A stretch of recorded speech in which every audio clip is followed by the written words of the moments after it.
Coming up on today's edition of the Locked On Raiders podcast, Darren Waller, he's headed to New York to play with the Giants as the Raiders and the G-Men came up with a big trade to send the star tight end to New York. We'll talk about that. We'll talk about what the Raiders got in return, plus the rest of the moves that they made on day 2 of the legal tampering period as the new league year does officially get underway later on this afternoon. Plus your calls and texts will close out the show. All coming up on Wednesday's edition of the Locked On Raiders podcast, March 15th, 2023.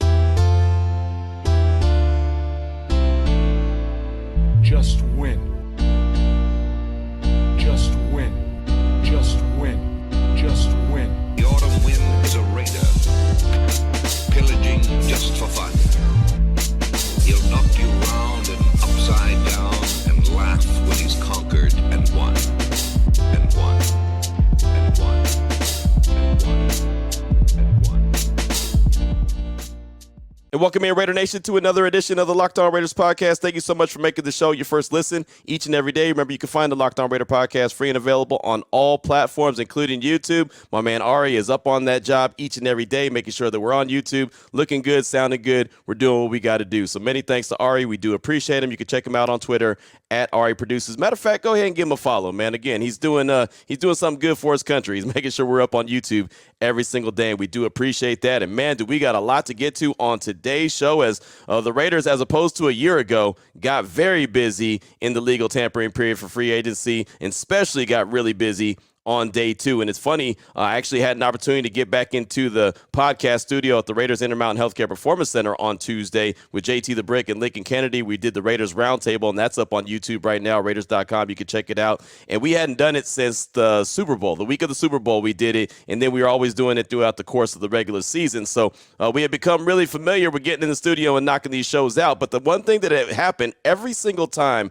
that we did those shows, some kind of news would break following the show. As soon as we got wrapped up, as soon as it went into production and the Raiders were putting it out, and they usually put it out around 1 p.m. Pacific time, all of a sudden some news would break in between the time that we wrapped to that 1 o'clock little window. Something would happen big. Well, on Tuesday, it was no different. This time, we got into the pod studio. We're talking about the signing or the agreement with Jimmy G, what he brings to the table, talking about Jakobi Meyers early on the day on Tuesday. It was reported that him and the Raiders had came to an agreement on a 3-year deal, $33 million, $21 million guaranteed. It breaks down to $11 million in 2023, a $5.5 million roster bonus on the third day of the 2024 league year. That's guaranteed for skill and injury, and $5 million base salary for 2024 would convert to fully guaranteed the same day. That's Jakobi Meyers. He was probably wide receiver number 1 that was out on the free agent market. He comes over from the New England Patriots, and I thought it was a really good addition. So when I first saw that before I went to the podcast studio on Tuesday,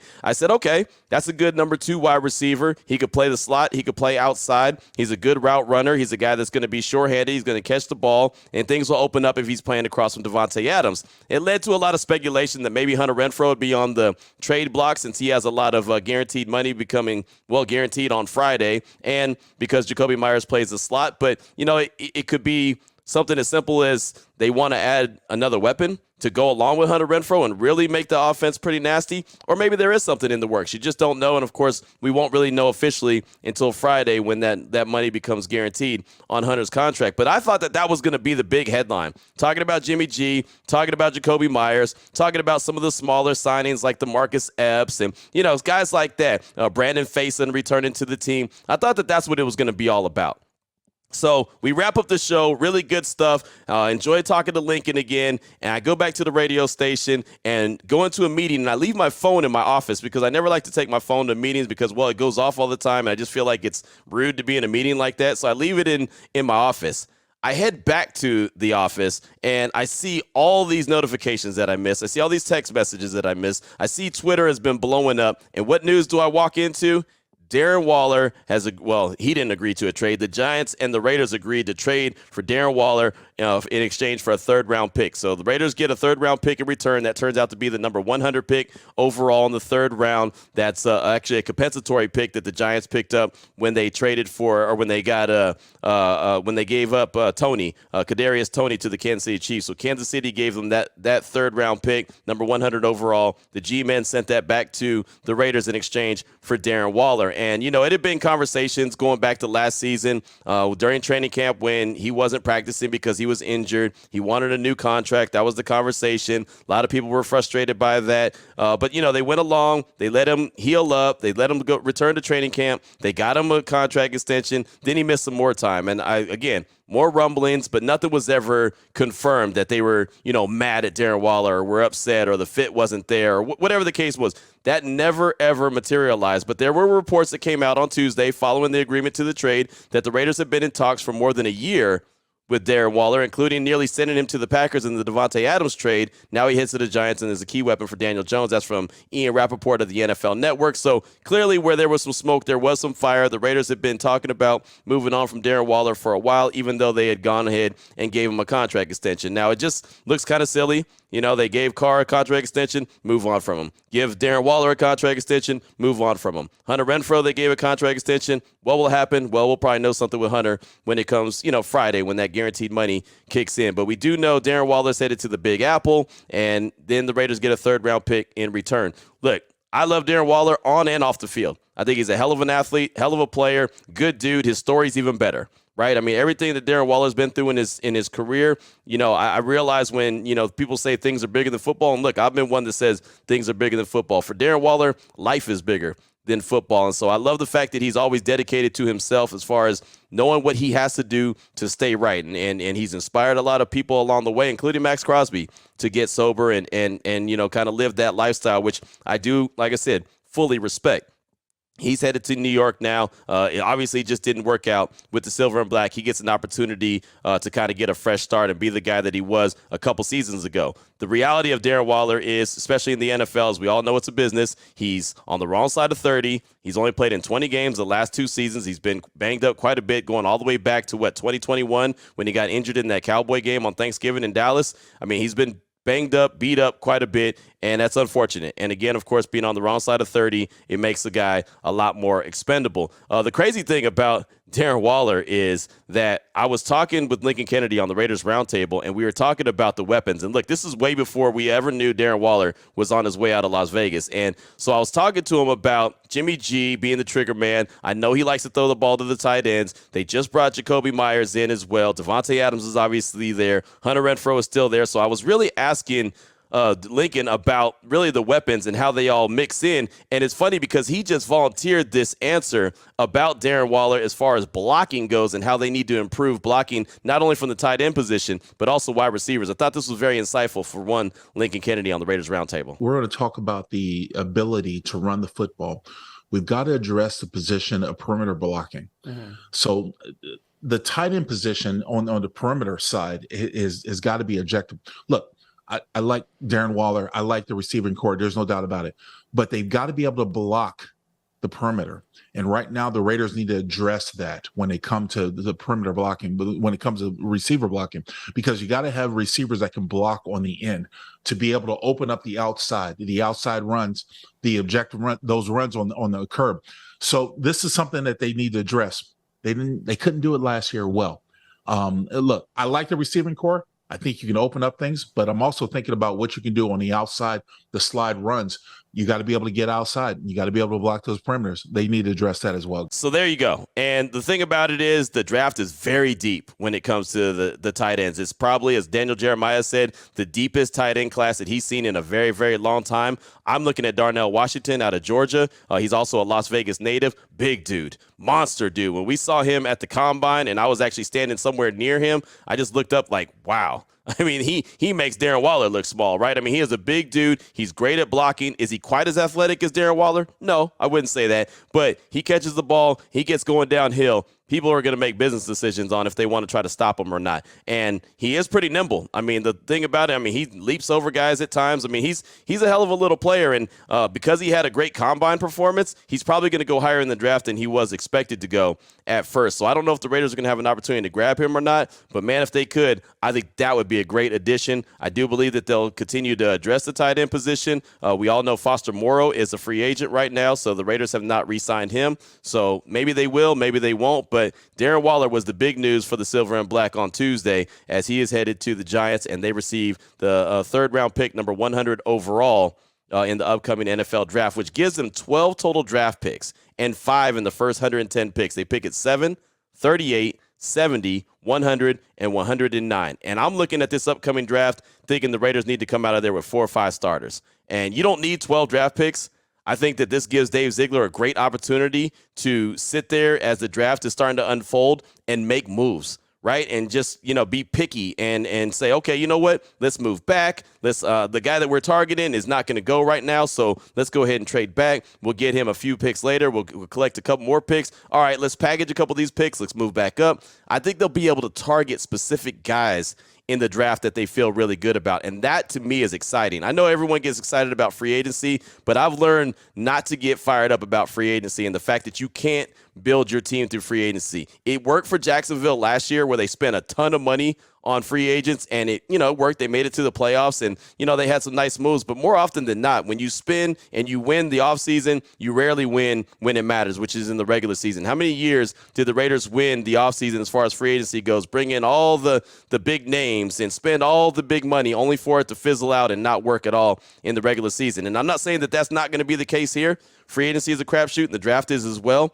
But the Raiders, I've said it so many times, have to start establishing consistency in the draft where they're able to get young talent on rookie deals and stockpile that talent, and stockpile it some more. So if you have 12 draft picks right now on March 15th, by the time that the draft actually comes around, who knows? They might have 14 or 15 picks, but I do expect them to come out of the draft with 7 or 8 players, and they should get about at least 4 starters, right? They should be able to target and get 4 guys that they feel very comfortable with that could be starters. And I'm really looking at the defensive side of things. Of course, they have to address the quarterback position at some point. Who knows when they're going to do that? But, man, if they can get at least 3 studs defensively and get a quarterback that they feel good about in the future, that's a good draft. And then you get other guys that can fill in depth and be, guys that are just, that like fill in holes, right? That aren't required to be superstars, but are just required to be good players, good football players. That's how good teams are built. I mean, if you look at teams, how many superstars do a lot of teams have? Not a lot. Go back and look at the Eagles. I mean, I know the Eagles and their defense, which a lot of teams are plucking their defensive players right now, they ended up becoming stars because of the season that they had a year ago, but they weren't all necessarily stars at one point, right? A lot of these guys were guys that just knew their role, went in there and played it, and ended up playing it at a high level. And they're being rewarded for it now, as plenty of teams were giving big cash to those guys on the defensive side of things. So that was the big news right there. Darren Waller heads to the Giants, 3rd-round pick return to the Silver and Black. Coming up in segment number 2, how about the rest of the moves? Because they weren't done. That was a very busy day for the day 2 of the legal tampering period. And, of course, the new league year only gets started today. So we'll tell you about the rest of the moves, what it means to the team, and what I expect the team to do moving forward that's coming up after I tell you about FanDuel. And you could tell by looking at the NBA calendar that, well, the playoffs are almost here. So there's a lot of moving and shaking as far as teams jockeying for position for the playoffs. So it's the perfect time to download FanDuel. It's America's #1 sportsbook. New customers get a no-sweat first bet up to $1,000. That's bonus bets back if your first bet doesn't win. Download the FanDuel Sportsbook app. It's safe, secure, and super easy to use. Then you can bet on everything from the money line to points scored, even threes that are hit in the game. FanDuel lets you combine your bets for a chance at a bigger payout with the same game parlay. Don't miss a chance to get your no-sweat first bet up to $1,000 in bonus bets when you go to FanDuel.com/lockedon. That's FanDuel.com/lockedon to learn about more. Make every moment more with FanDuel, an official sports betting partner of the NBA. All right, Raider Nation, here we go. Segment number 2 of today's Locked On Raiders podcast. Talked about the big news that happened on Tuesday. That was the trade of Darren Waller to the Giants and also the agreement on the deal with Jacoby Myers, who I believe was the #1 wide receiver in the free agent class for this year, which was not a very strong class. Let me put it like that. But Jacoby Myers did have some really good production for a couple seasons, as a matter of fact, with the Patriots. But last year, over 800 yards receiving, 6 touchdowns, over 60-something catches, played in 14 games. So that's really good production, no matter what they end up doing. Whatever role he plays with the Silver and Black, I think is going to be positive for the Raiders moving forward. But again, that wasn't all that they did. They actually came to terms with a lot of different players, and none of them are big, sexy names. None of them are guys that people are going to get super fired up about. They're just guys that are filling voids and filling holes right now and allowing the Raiders to also get into the draft and feel like that they can bring in some more talent. So we'll go over it real quick. They agreed to terms with wide receiver Phillip Dorsett, my guy Aaron Wilson, who covers the Texans out there in Houston for Channel 2 News. He broke this about Texans veteran free agent wide receiver Phillip Dorsett has reached an agreement with the Raiders. A former Colts first-round pick has also played for the Seahawks, Jaguars, Patriots. Dorsett has 4.33 speed, 151 career catches, 2,001 yards, and 12 touchdowns. So good numbers, but he's had a long career, so not really great numbers for him, right? I mean, he's just a guy that, as Aaron pointed out, 4.33 speed, something that we talked about quite a bit on the show, that the Raiders need to add speed. Do I think that they're done adding speed at the wide receiver position? No, but I do think that they secured a guy to make sure that they had a guy. And if they're able to get one in the draft, like maybe they're able to get a Hyatt out of Tennessee, then great, or someone similar to that. I just say Hyatt because I know he's got that top-end speed, and what he was able to do with Hendon Hooker at Tennessee was some pretty good things. So if he's able to stretch the field, I feel like that's one element of the offense that the Raiders are really missing. So Philip Dorsett and the Raiders came to an agreement on Tuesday, so he's added to the mix. And again, he has the 4.33 speed, been in the league for quite a while. Again, 2001 total yards, 12 touchdowns. He's able to stretch the field, right? And I think the last touchdown that he caught was actually at Allegiant Stadium in 2022 as a member of the Houston Texans. So there's that. They also agreed to terms with linebacker Robert Spillane. He comes over from the Pittsburgh Steelers. And I'll have to admit to you, when I saw the name Robert Spillane and I saw that announced on Twitter, I thought, who in the hell is Robert Spillane? I never heard of him. I'm not going to lie. I'm not going to try to blow smoke up your backside and try to act like I knew something that I didn't know. I didn't know. So the tweet that came out said the Raiders have agreed to terms with ex-Steelers linebacker Robert Spillane. It's a 2-year deal worth a max of $9 million with over $4 million guaranteed. New Raiders inside linebacker Robert Spillane played a career-high 588 snaps last year for the Steelers. It recorded a career-high 79 tackles and 1 sack. That comes from Vinny Bonsignore. So I had to do a little bit more digging because, again, I didn't really know a whole lot about Robert Spillane.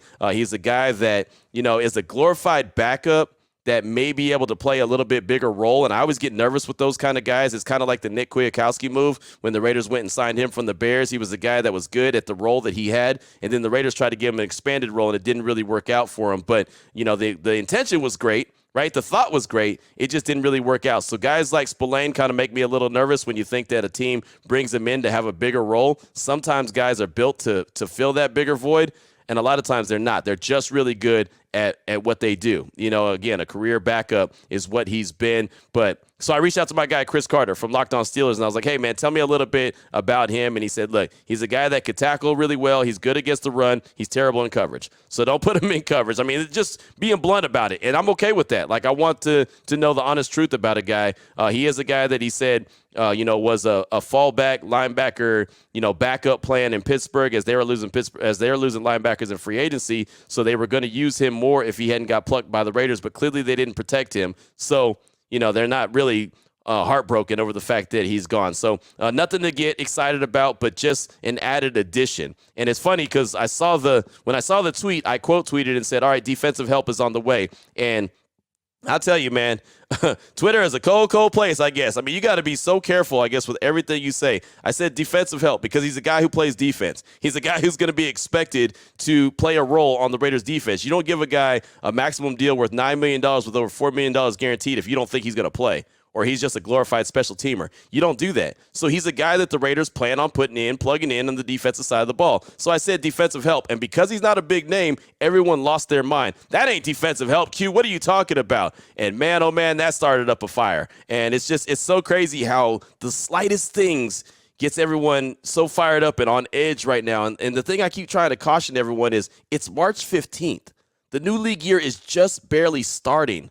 Like, let this thing start to play out before you start to judge it. There's going to be moves that you like. There's going to be moves that you hate. I realize right now that there's a lot of moves that a lot of Raider Nation hates because there's a lot of former Patriots that are being signed to the team. And, of course, no one likes that. And I don't care where you come from. Honestly, I don't care where any of these players come from. If they could play and help this team win, something they haven't done enough of in the past 20, 25 years, I'm fine with it. I don't care if you played on the southern tip of Africa. If you can help them win games immediately, I'm good. I'm not saying Robert Spillane is going to help this team to go from 6-11 to 13-4. I'm not saying that, but clearly they're bringing in the guys they feel like can help them do whatever they need to do. And right now it's just free agency. They haven't even gotten near the draft yet. So my thing is, whoever they bring in their master plan, if their master plan doesn't work, guess what? It's on them. Then they have to be held accountable. They can't use the excuse, well, these aren't our guys. These are the guys that we inherited. These are the guys that we picked up. We were only here at a short time, and then we had to dip into the draft, and we had to dip into free agency, and we didn't have a chance to, get our own people in. They're doing that. They're getting everyone they want in, and they're shipping everyone out that they don't want out. So, okay, fine. If that's what they're going to do, I can't control that. You can't control that. They're going to do what they do. If it works, great. If they go and all of a sudden start winning a bunch of games and this team gets turned around, fantastic. Even if I have to go back and eat the words I said about Jimmy G, about him always being injured and not being able to play a full season, fine. I'm okay with that if they win games. Again, I don't care where the guy comes from. I don't really care who the guy is. If they fit into what they're trying to do, then great. That's all I want to see. I just want to see wins. I don't care what it looks like, what it sounds like, nothing. I just want wins, which I know, Raider Nation, that's all you want as well. So Robert Spillane added to the mix. Also, the Raiders agreed to terms with the guy that, was one of their own, so they can actually sign him immediately, and that was Jakob Johnson, the fullback. Adam Schefter put out Raiders are signing back fullback Jakob Johnson to a one-year deal. That was a deal done by Drew Rosenhaus, and that doesn't matter who's the agent or anything, but it's a one-year deal for Yak, and that makes a lot of sense because, he helped Josh Jacobs lead the league in rushing. Right? I mean, Josh Jacobs has always had a really good fullback. If it was Alec Ingold, great. If it was Jakob Johnson, great. But they've been really good fullbacks. And Jakob, he's not the same guy that Alec Ingold is. He's not a guy that's going to catch a bunch of passes and make a bunch of plays. But you know what he is going to do? He's going to be that guy. He's going to be that blocking fullback that's going to open up holes for Josh Jacobs. And, a lot of people are talking about Josh Jacobs and different things that he tweeted out. And, he's upset with the process of how it's going as far as him getting his deal done. And, he's put some things out. And a lot of people said that, he's upset because Darren Waller got traded. And then he immediately tweeted back and was like, hey, I love D-Wall, but it's not about – my tweet wasn't about D-Wall. It's deeper than that, for real. And then there was a 33rd team, Chris Johnson, Chris CJ2K. He had talked about why Josh Jacobs can't get paid. It doesn't make any sense. And then Josh Jacobs had gone underneath that tweet and said, yeah, it's deeper than that, but I'm not going to violate. So clearly what he's talking about is the process that he's going through trying to get a deal with the Raiders. He's the guy that currently holds the franchise tag. So there's that. But when it's all said and done, I do believe Josh Jacobs will be in the mix for 2023. I think that they need to have Josh Jacobs in the mix. He's a guy that's earned it, went out there and led the league, played in every single game. And what Josh McDaniels, the company, is looking for is what Josh Jacobs was able to bring to the mix in 2022 for the Silver and Black. So, again, I believe that he definitely earned everything that he's going to be receiving, and he's going to receive some good coin. If it's the franchise tag, just over $10 million, or if it's a long-term deal front-loaded, I think that that's going to work out as well for Josh Jacobs. But, again, it always is. It's crazy. A deal for Josh Jacobs takes time, but when you have the legal tampering period, it takes like 45 minutes to all of a sudden agree to terms, right? It's crazy how you can go outside of the building and get a guy quick, fast, in a hurry. You start to see these deals materialize super fast, but then, you have months or however long to talk to a guy and try to come up with a deal, and you can't get it done. But again, I do believe something will come about when it comes to Josh Jacobs. So quick recap, and then we'll get into segment number 3. Your calls and texts off that Locked On Raider podcast voicemail line, 707-654-4693. So far, and a lot of these deals will become official today as ink will be put to paper.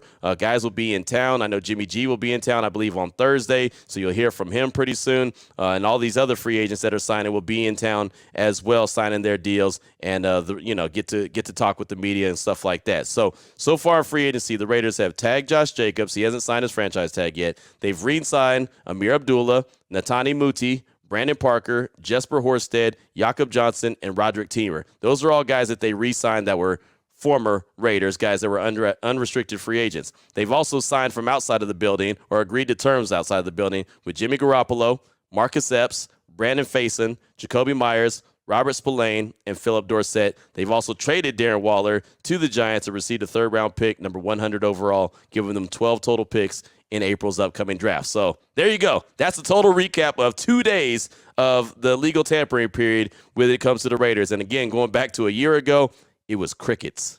They had done nothing through 2 days, and the first really splash that they made was Chandler Jones, and that was once the new league year had opened up. So it's a complete 180 from what they did a year ago. I know everyone's not excited about the moves they made. Nobody was excited about the fact that they didn't make moves a year ago. So now they're making moves, and people still aren't happy about it. But the one thing that I've learned, and the one thing I've tried to stress to everyone, if you like it or not, is that they're not trying to break the bank on anyone. They really aren't, right? Even a guy like Byron Murphy, cornerback that I was hoping that the Raiders were going to go out and make moves for, he ends up going to the Minnesota Vikings on a $22 million deal, for a couple years. So they just weren't spending the money. James Bradbury is a guy that a lot of people talked about. I talked about him a lot last year. He gets a $38 million deal to stay in Philadelphia. So they weren't going to spend that either. They're not breaking the bank for anyone. They're going to try to build this team through the draft and fill a few holes here and there in free agency, but just don't expect to see any big-time moves that they're going to be made where it's like, wow, that name is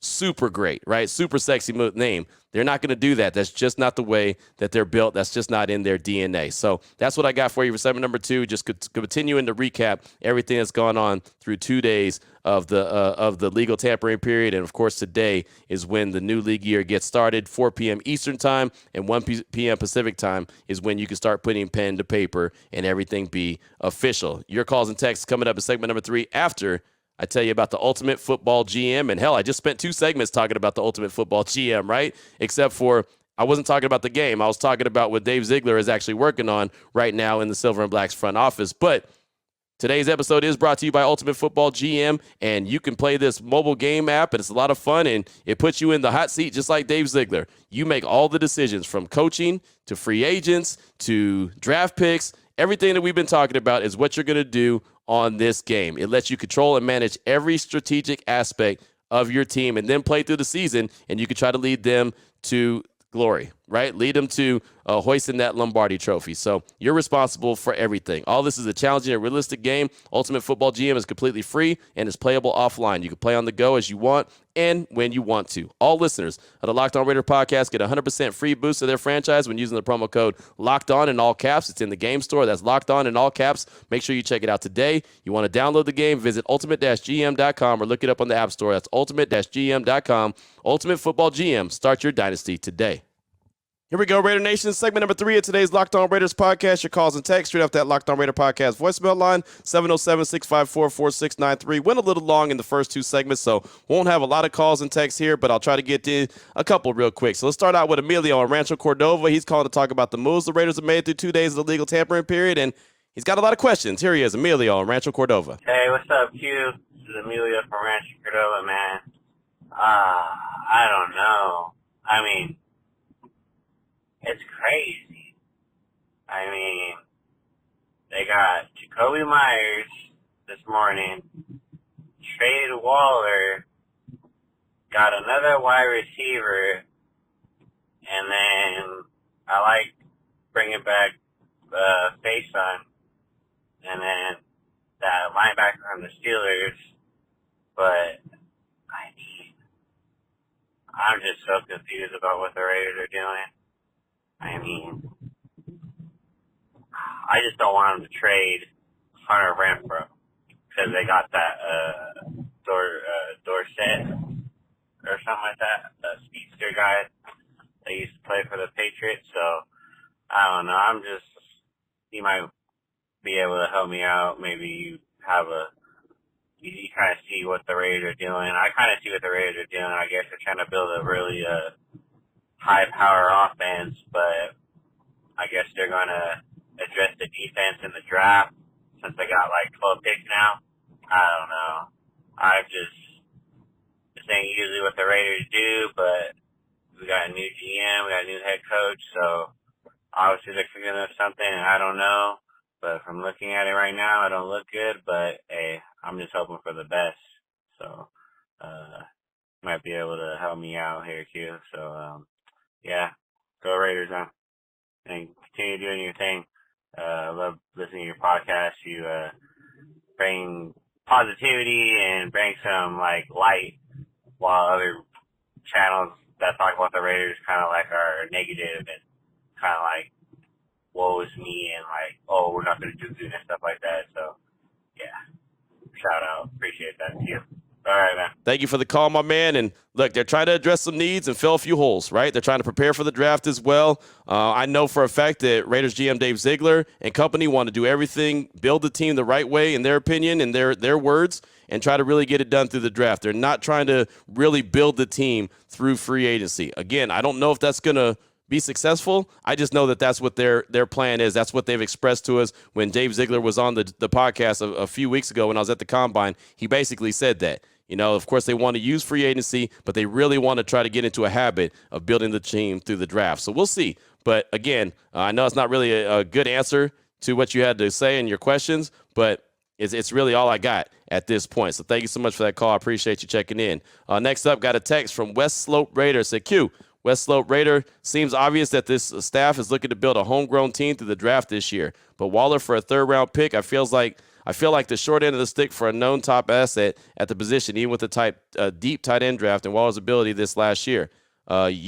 Availability this last year. You know who loves a top tight end? Jimmy G. And McDaniels did okay with a certain Gronk in the past. Maybe my Waller fandom is clouding my judgment, but this feels like a woeful decision. That's West Slope Raider. Thanks so much for the text, my man. I appreciate you. And yeah, Jimmy G does love to throw to the tight end. That's what I was pretty pumped up about. Is like, okay, he's going to get the ball to Waller early and often. And then, of course, you combine that with Devontae Adams, Hunter Renfrow. You know, the story goes on and on. But unfortunately, Waller wasn't available that much last year. I don't think that the staff was very happy with them. They were offered a second-round pick a season ago. At least that's what the reports are. They didn't take it, so they ended up with a third-round pick this year. So maybe they should have moved on from them last year when they were offered a second-round pick. You know, but they got a third-round pick. The tight end class is deep, so they probably said, you know what, that's the best that we can get. Rather get that than get nothing. So that's what they basically did. So it might not be, you know, the best trade capital that they're getting in return, but it was the best that they were able to do. So, again, I look at it and say it's better to get something than nothing. Thanks for that text. I do appreciate you. Dave B in the 757, he's up next. He's calling to respond to Chef Raider in the 860 about the fan base being divided like it is at this point. It's really good stuff here from Dave B in the 757. Hey, Q, Dave B in the 757, sir. Been sitting here on the sidelines and enjoying everything you brought us during the off season, leading up to the draft. Great coverage during the combine. That's a game changer. Great addition to the program. I was calling in to speak to a call that you had from Chef Raider in the 860, and not so much to jump on the anti-Jimmy G wagon, but to talk about the divide within Raider Nation that you touched on after the call. So, you know, we as a fan base have a high expectation of the team to maintain discipline and not kill itself, right? I don't know how many calls we have to listen to after a game where we've made the mistakes on the field, we've had a stupid penalty or, you know, untimely, unsportsmanlike conduct or what have you, something that, you know, negatively impacts the game. And we, you know, as a nation, we get mad about that. But I think what we need to do is, as a fan base, kind of look in the mirror and hold ourselves to that same standard and be able to show some discipline. So that, you know, whether it be, you know, a negative Twitter comment or what other social media platform you're using, you know, we have a choice, you know, to not engage in those situations. Maintain some discipline. I mean, we're tearing ourselves apart here, it appears, in most instances. And I just don't think that it's really necessary if we maintain that discipline, the same, you know, expectation that we have for the team on the field. So in short, you know, what I've found is that the best way in often situations, the best way to shut someone up is to just shut up ourselves, right? We can choose not to engage.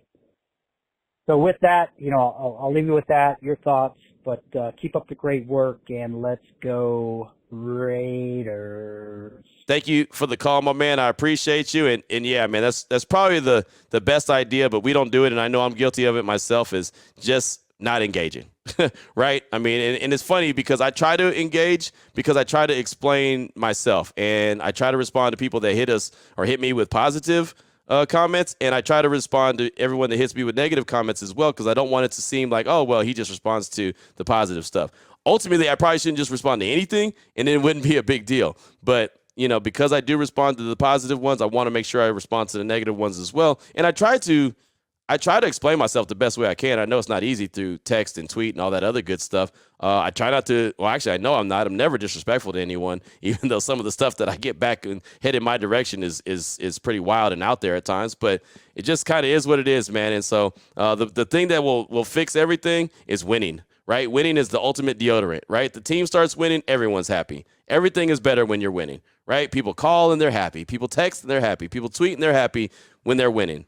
When they're not, misery loves company, and people are going to be miserable, and they're going to go look for company. And so that's just bottom line what it is. So we're looking at you, Raiders. Start winning some games and make everyone's life a lot easier. You know, the fan base has been the loyal fan base for years on top of years. I say this all the time. I know people don't want to hear it, but I say it all the time, right? Coaches come and go. Players come and go. The one thing that stays the same is the fan base. The fan base, no matter how many people call me and say, I'm done with the Raiders, I'm taking this year off, I'm not listening, I'm not watching, the hell with you, the hell with the team, whatever. It's all BS. At the end of the day, we're all Raider Nation. We all are going to be tuned in every single game. We're on the edge of our seat to see what they do. We all want them to win like there's no tomorrow, right? Some of us react to it a little bit differently than others, but we all have the same common goal, right? I mean, it's just what it is. No matter who's playing out there on that field, no matter who's rocking that jersey. Like I said, players come and go, coaches come and go, GMs come and go. The fan base is what stays. The fan base has been around with this team for 20 plus, 30 plus, some 50, 60 plus years. Show me one player on that team that's been around that long. Show me one GM, one coach, right? I mean, even Mark Davis hasn't been an owner that long. So, I mean, you know what I mean? Like that's the one thing. Most of us have outlived and out-cheered any of them that are currently part of the Raiders organization. That's the funny thing about it. So we all have the same goal at the end of the day. It just sucks that we have to be at each other's throat all the time about it. But thank you so much for that call. I do appreciate you. Got time for a couple more quick ones. How about a text from Slickback Raiders? So what's up, Q? Seems like this front office is not even bothering to do homework on players that have not had that played on the Patriots. The only black that will be at Allegiant Stadium are empty black seats because this front office is starting to lose the fan base. Nobody wants to nobody wants to pay an arm and a leg just to see this team lose. That Slickback Raider. And I've been saying for a while that this team needs to find a way to win fast, man, because here in Las Vegas, if you're not winning, they will find something else to do, right? I mean, I don't care if you're a season ticket holder or not. If you're a season ticket holder and you choose not to go to the games, you just put your tickets up and someone will buy them. It'll probably be someone from the opposing team. They have to find a way to win games. It is detrimental that they do, because you're absolutely right. I don't know if there's going to be black seats, because I do believe that the opposing teams will buy the tickets. I don't think there'll ever be a problem with attendance in Allegiant Stadium, but you don't want to see the attendance be 75-25 like we saw the last couple of weeks of the season. As a matter of fact, it was actually more than 75-25, right? With the Chiefs and the Niners coming in respectfully. They dominated Allegiant Stadium. Until the Raiders start winning, it's going to be a problem, right? So that's another massive responsibility that they have, is turning that thing around quick, fast, and hurry. There's just too much to do here in Las Vegas. Even the Golden Knights, as much as everyone loves the Golden Knights here in town, when they started losing, guess what? Fans stopped going. That's just how the city is. It's not Oakland. It's not L.A. Las Vegas is a totally different animal. It's a different beast. So thank you so much for that text. And we'll take one more call and then wrap it up. Joe in Tennessee, he's calling to talk about the trade of Darren Waller. And let's just say he's not too happy about it. Here he is, Joe in Tennessee. Hey, Q, it's Joe from Tennessee here. So I'm sure you probably have a voice mailbox that's full of some of the same stuff I'm about to say after seeing this thing about trading Waller. And I just got to tell you, man, I'm completely disgusted with this regime already. You know, I don't know what we're thinking, giving up a top 5 tight end, maybe even better than that, top 3. I know last year he was top 3 before he got injured. Anyway, for a 3rd round pick, and then I see people saying, well, he was hurt a lot. Well, wasn't Garoppolo hurt a lot? And he is definitely not a top 5 QB, but we decided to roll the dice with that guy. You know, I don't know what we're thinking. I don't know what the regime is thinking. And I listen to your podcast every day, try to stay positive with, hey, follow the process. But, you know, this one is really, really, really making me doubt this regime. I started wondering when they benched Carr, and then we decide we do these stupid moves and get a, at best, you know, same level quarterback. At least Carr, you know, was healthy. And now we trade away one of our best receivers in Waller. And then I see that we're trying to make a deal to pick up a tight end from Green Bay. I mean, it's ridiculous, man. I'm just tired of it already. I don't know. You know, I'm a Raider fan for life. I'm never going to not be a Raider fan, but I certainly am not looking forward to what these idiots are going to end up doing with this team. Anyway, Q, I know, like I said, I'm probably not the only one over here venting on your voicemail. So have a good one, man. Love you all, Raider Nation. You know, I'd love to say just win, baby, but it don't look like we're going to do a whole lot of that this year, the way this regime is working. All right, take it easy, Q. Joe from Tennessee out. Joe, thanks for the call. I appreciate you. And the thing is, Waller was the guy who was expected to be traded before the trade deadline, right? It never materialized, but that was the reports that everyone expected him to be traded before the trade deadline, and it never happened. He's been injured a lot. I think he's in a good spot with the Giants. They're going to obviously feature him early and often. They don't have too many weapons, so I think he's going to be a big-time player. I talked with Patricia Traynor from Locked On Giants. She had me on her show for today talking about what Darren Waller brings to the table, and everyone in New York is pumped and is ecstatic about Darren Waller headed to New York. So I think it's a great spot for him to land. I think Brian Daboll will do some really good things, and, the Raiders moved on from him, so I know, just like I've said about everything else, they can't just have a plan. They've got to have the plan, and they've got to get this thing turned around. Only time will tell. We don't know in March if this thing is going to be turned around, if this is going to be good ideas that they're coming up with, or these players are good additions. We don't know. It's March. We will not know until September when they actually start playing the games. Hell, I'll have an idea in training camp what I think I see, but even in training camp in the preseason, you don't know until you actually see them in real-life games. So we're not going to know what this product is going to look like until September. All we're doing is seeing them build the blocks, put the blocks together, start to build the team up in their mind right now. So there may be some more tough days before their better days, and I mean between now and the season starting. But like I said, I'm not going to rush to judgment and get all crazy until I start to see what goes on. Now, if they go out there and they roll out another 6-11 season, then, man, there's got to be some come to Jesus meetings, right? And I don't mean with me. I'm talking about with the ownership and the GM and the head coach, right? I don't think 6-11 is going to be, I don't think that's going to be acceptable this upcoming year. And it shouldn't be acceptable this upcoming year. It should be commitment to excellence. It should be just win, baby. I know that the brightness or the greatness of the Raiders is in their future, but man, the future should be here. It's been a long time that we've been saying that. So I think that there's a lot of pressure on these guys. They're not going to say it. They sounded calm, cool, and collective at the combine. They didn't sound like that they were worried about their jobs. But I think there's a lot of pressure on them to show massive improvement from what you saw a year ago as they went 6-11. So that's all I got time for on today's show. Went a little bit long. Sorry, Ari. I apologize for that. But I know that there was a lot of good folks that sent a lot of good text messages and calls that I wanted to get in as many as possible and still didn't get in as many as I'd like to. So we'll do some more tomorrow. Who knows what the first day of the new league year actually brings, except for everything becomes official like a referee's whistle. So until then, Raider Nation, take care of yourself. Take care of your family. Love on your family. Most importantly, as always, just win, baby.